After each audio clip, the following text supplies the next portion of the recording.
And away we go. It is the nightcap right here on BearcatJournal.com. As always, visit our good friends at Galactic Fried Chicken, www.galacticfriedchicken.com. Download the app for Android, iPhone, everything Galactic. Open Wednesday through Sunday, lunch and dinner. And you can go to the app and they will deliver right to your front door, pretty much anywhere inside the 275 loop, or go down to Dayton, Kentucky, tell them to pump it up, and save yourself 15%. All right, Aaron, we've got an interesting one an interesting topic that I want to talk about tonight, because this is kind of it's sneaking up on us unexpectedly as the Cincinnati Reds are starting to play well. And right now, they're 2.5 games out of the wild card. They're 3 games out of first place. They're looking like a young team that has a lot of long-term potential. Some of their best pieces are still on the come up. And you look at this Cincinnati sports market, which you start talking about entertainment dollars. Yep. And how people are going to allocate what they're committed to. Right now, but fortunately in this town, right now, there's almost no money allocated to the Reds in terms of like season tickets and like a long-term commitment. There is a decent amount of money committed to FC Cincinnati, and guess what? Right now, FC Cincinnati is the best team in the MLS. They're crazy good. Every time I bet on them, I win 5 straight. Yeah. I suggest if you're looking just to build a bankroll, I took my DraftKings account and I just put $5 to $10 on them every week. That way, I'm not losing a ton. And they win every game. Every game. Yeah. So you couple the Reds surging, and when Ellie De La Cruz gets to Cincinnati, a lot of people are going to want to go watch this kid. He's 6'6". Electric. He hits the ball harder than anybody in baseball other than Aaron Judge. That's the only person that hits the ball as hard as him. Giancarlo Stanton, I think, has 2. I thought that was the person who had as many as far as the... It's those 2, like Judge and velocity. Stanton, and then Ellie De La Cruz. He also throws the ball from the field harder than anybody. He's also as fast as anybody. Yeah. He is going to be a generational talent if he stays on course. People are going to want to watch that. As he currently stands, he's the player you would make if you maxed out like all of the statistics on a video game. I'm going to make a 6'6" shortstop with the best arm that hits the ball harder than anybody else. 6'6" shortstop. You could finish the sentence there. That doesn't exist. So there is going to be a building buzz about the Cincinnati Reds in a baseball town. I don't care what people say. This is a Reds town. Yeah. I am we've talked about this many times before. The Reds are my quote unquote first love in terms of sports. I'm sure some of that is tied to the 90 World Series and me being 12, 13 years old in that window. And then you couple in the Bengals. And then you couple in Sean Miller at Xavier, who is going to be successful there. He's a very good coach. And they're coming off of a Sweet 16 in his first year. Yeah. And now you have UC going into the Big 12 with a shit ton of unknowns. We're talking about a variance. We talked about this on the BBP tonight. I wouldn't be shocked if they went 4-8. I wouldn't be shocked if they went 8-4. Let's just be honest here, Aaron. Over the next 2 to 3 years, there is a lot on the line for UC athletics. because there can be a ton of excitement if they go into the Big 12 and they compete and they're in the mix for, let's say they go into late October, early November in football, and there's a chance they're playing for a spot in the Big 12 championship game. Like maybe they don't get there, but there is the excitement of like they're one game back from second place, or they're 2 games back and they got games against the leaders in a conference that, as we've seen over the past couple of years, kind of does this every year. Especially at the top, like the teams that are veteran and ready for their spot, they jump up and then they drop back a little bit, and then a new team that's veteran and jumps up. Like, you have to get in that cycle very fast if you're Scott Satterfield and this football program. And if you're Wes Miller, you're going into the toughest basketball league in the country by a wide margin right now. Maybe it doesn't stay that way. We all have to be honest. Maybe in 3 years, it dips a little bit and it spends a couple of years as the second or third best basketball league in the country. Like, we'll see. My opinion on that is, we all thought the ACC, when they added Louisville and Pitt and Syracuse and West Virginia, or not West Virginia, but we all thought, man, that's going to be a monster because you got Duke and Carolina and NC State, and then you're adding in these Big East schools. They're going to be the beast of college basketball. That didn't happen. So maybe in 3 years, the Big 12 takes a little dip. But as it stands, the Big 12 right now is king shit in the college basketball world. And Big 12 football is as balanced, as equally competitive from 1 through 14 and 1 through 12, or 14 again, depending on there's a lot of smoke out there about Colorado and teams getting ready to jump. But Aaron, are you looking at this like I am and realizing the entertainment dollar in the city is critical? And you are potentially looking at a city right now. The Bengals are top dog. That is not in question. If the Reds become a team that is consistently going to win 85 to 90 games, the Reds will be number 2, because this is a baseball town. And I think the Reds are probably, like, when they made all those trades last year, we looked at all those guys that were in single A and double A and said, okay, well, all these guys are going to be 2 years from relevant.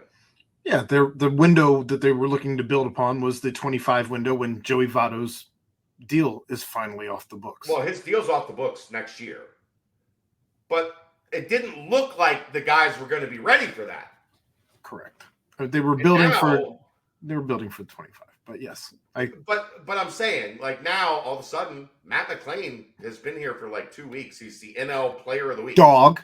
In his second week. Spencer Steer, dog. Tyler Mallett, looks like he's going to be a staple. Your the best prospect in baseball is still waiting in the minors. Dog.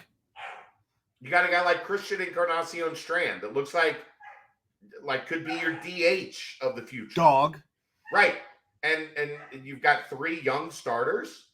Like, all of a sudden, you're looking at these Reds team and going, man, these guys could be a lot. Mo has always said one thing that has always captured, like resonated with me. Be good or be interesting. We know right now, once these guys come up, the Reds are going to be interesting. They're already interesting. Yeah. I'm tuning in every night to see what's happening. They've just, when I thought that they'd gotten away, they draw me back in. And FC Cincinnati's the best team in MLS, and they're, to their fan base, to their core, they're very interesting. I think And even to people who now dabble the in soccer. casuals are coming around. Hmm. And from everything I've heard, I have not been. From everything I've heard, taking in a game at that stadium is A an party. experience. Yeah. Like it's exciting. I went when it was at Nippert. I haven't been yet since they're at the new Yeah, stadium, so but I agree. yeah. I agree. I agree. It looks like a party. I don't know. I mean, I think the window is. I wouldn't say the window is closing. I don't think that's the case. Closing on what? Like, what do you On mean by that? on the Bearcats athletics. No, no, I no, think no. that, I'm not. That's not the argument I'm making. okay. Well, I did want to counter that though by just solely that point solely by saying I think the window is there for you to either the window can be closed quickly. Right. That's where I'm getting to.